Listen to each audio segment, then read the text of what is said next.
Kemi Badenoch is urged to strike a deal to save the country we all love. Senior Conservatives are calling for Kemi Badenoch and Nigel Farage to strike a deal to save the country we all love from another half-decade of Labour in power.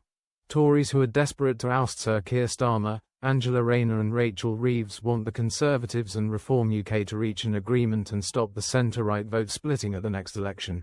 There are even calls for the Tory and Reform activists to start working together in the May local elections. Lord McKinley, a former Conservative MP who was also Deputy Leader of UK, urged the parties to agree a deal to avoid the harm he believes would be caused by a decade of Labour in power.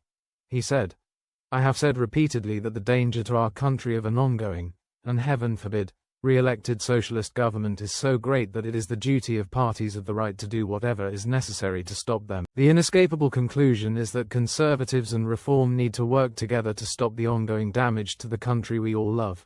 The peer warned that decisions in Westminster can permanently damage a nation, and pushed for serious discussions before the next election. The calls to avoid splintering of the right-wing vote and letting Labour win power again come just days after the Bank of England halved the growth forecast for this year to just 0.75% and inflation. Conservative MP Peter Bedford said, "As Conservatives we should be pragmatic and ensure that all options that maximise the chance of removing this hard-left socialist government remain open." A former Tory minister warned, "You can't have two parties competing on the right of politics because inevitably that will help Labour to win."